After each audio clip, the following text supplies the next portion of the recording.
Sussexsquad Squad! Welcome back to my channel. If you're new here, please go ahead, hit the like and subscribe button, hit the bell so you know whenever I post a video.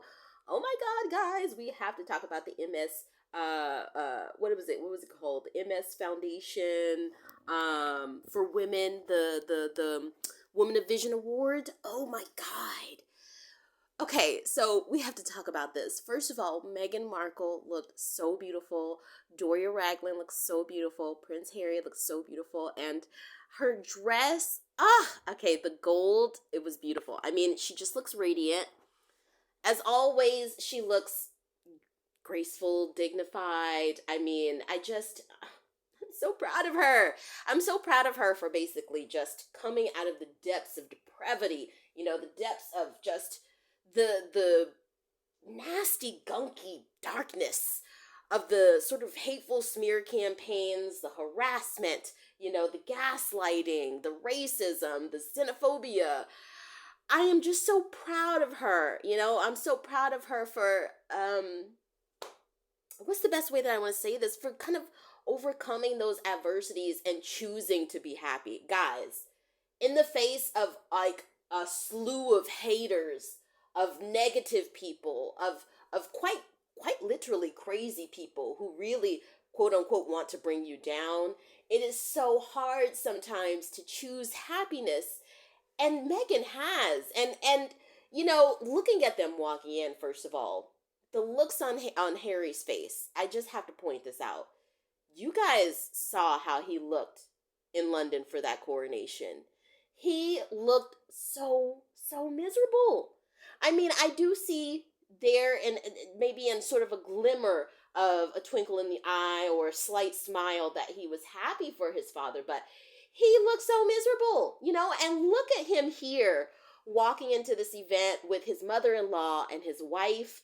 He looks so much better. He looks well, and I'm not saying that as a shot to the senior royals or whatever. I'm saying that as he feels safe here. You can tell this is an environment where he feels safe and he feels comforted.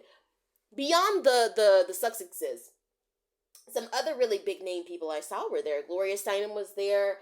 Boris Kodjoe. I saw Boris Kodjoe coming in. I saw like quite a few people that I recognized.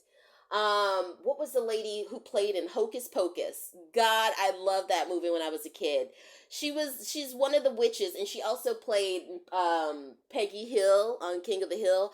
Anyway, lots of great people, lots of great names showed up, and I think this also speaks to the fact that the Sussexes are forging a community of their own. Like I saw this rancid TMZ piece yesterday where they were talking about Prince Harry and Meghan Markle having lunch with Cameron Diaz and Gwyneth Paltrow and a couple of other big name kind of people, but the other people seem to be more so from the startup sort of space, the tech space, the CEOs, the executives of that kind of stuff. And there was all this speculation. Is it a business meeting? Is it is it a friendly meeting? Is it a quadruple date? And I'm like, dude, just let these people live their life.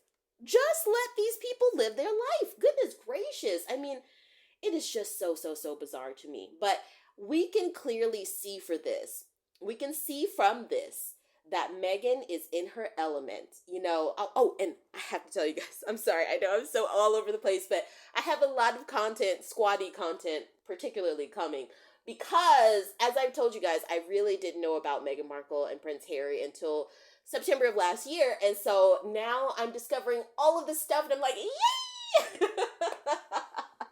But no, beyond that, I actually binge watched over the weekend all of the Lifetime movies, all of the Harry and Meghan Lifetime movies.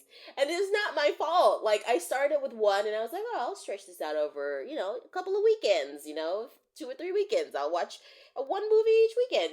Yeah, I watched one and I couldn't stop because I actually did feel like even though Lifetime, their movies are so cheesy. Like, Lifetime really is a part of my childhood. I just remember Lifetime and WeTV were like always a good go-to outside of cartoons because my mom and my dad would like actually green light Lifetime, because I mean, it's changed a bit today, maybe a little bit, but usually Lifetime movies are quite family friendly. So I remember being a kid, not really a kid, but like 9 or 10 or 11.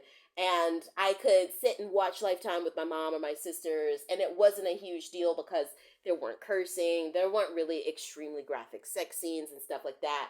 And I'm not trying to push a huge religious Republican rhetoric here or anything, but when you get that, you usually do get like quite wholesome and maybe not, Academy Award worthy or Oscar worthy actor and actress performances, but you'll get something that's entertaining and sweet. I think that as a society, we've like given up on things that are just quite simply put, kind of sweet, kind of cheeky, kind of genuine, kind of warm. I think warm is the word that I'm looking for. And I watched all of them. So I think what Harry and Meghan, the first one was Becoming Royal. And then, no. The first one was A Royal Romance. And then the second one was Becoming Royal.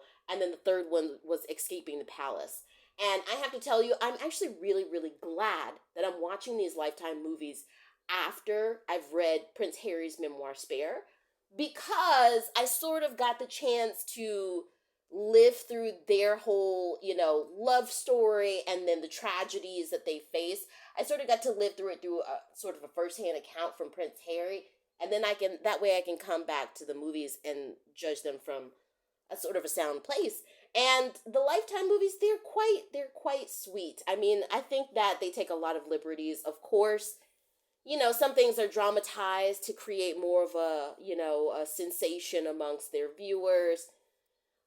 Each actor, every time, each movie has a different actor for Meghan Markle and a different actor for Prince Harry. And at first that was a little annoying to me, but at the end it didn't even really bother me. I think the movie really captured very well Meghan's life before she met Harry. It really establishes, if you squatties out there, if you haven't seen it, I recommend that you go and watch it because, even though it's not going to give you the raw sort of real experience and recounting of incidents that happened while, they were leaving through Megxit and all that stuff, which I want to take the term Megxit back because I'm glad that Meghan left. Good.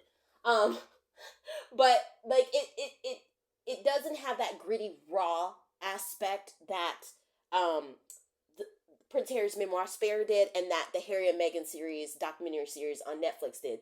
Those were really like firsthand accounts from Harry and Meghan themselves. And so the movies aren't like that, but I think the movie taps into a place of empathy for you to really see why they arrived where they were. Like we think, oh, okay, Britain sees Meghan as, a mixed race American actress who was way in over her head and didn't know anything about the class and caste system in the UK.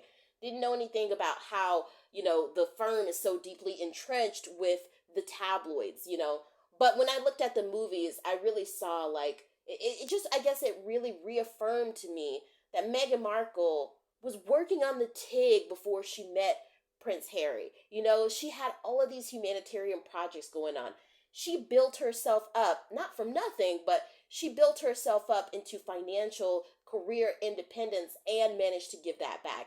She talks about climbing into her car from her trunk in the movie. And so I see that warmth. The warmth between Harry and Meghan that they sort of portray in the films at the msfoundation's Women of Vision awards. I saw that between Harry and Meghan. And I think that the Rangers, the UK tabloids, and really just in general, this nasty culture of criticism, of aggression, of fear-mongering, of trolling that's kind of been born through, polarizing political figures and Twitter and really just general ignorance and miseducation and people's lack of empathy. I think that, through all of that, Harry and Meghan look at each other and they see, okay, I have my person here, I have my stabilizer. I have my life partner that person I can always come to, my guiding light. I guess that's what I'm trying to get to.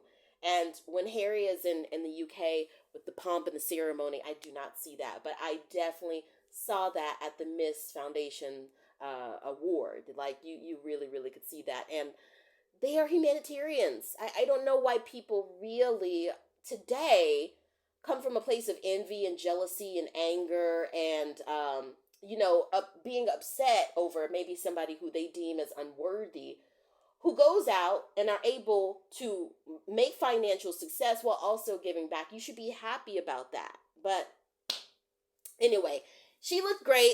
There's more content coming. You guys are going to see 3 videos about the Lifetime Harry and Meghan movies because I binged them all with no self-control. Also some stuff coming about Queen Charlotte and Netflix and more Donald Trump, more craziness. But I'm so glad that you guys are here. Please let me know what you think in the comments. If you're new to this channel, go ahead and hit the like and subscribe button, hit the bell so you know whenever I post a video, and then I'll see you next time. Okay, bye. Bye. So happy that you guys are here. Missed you. Bye.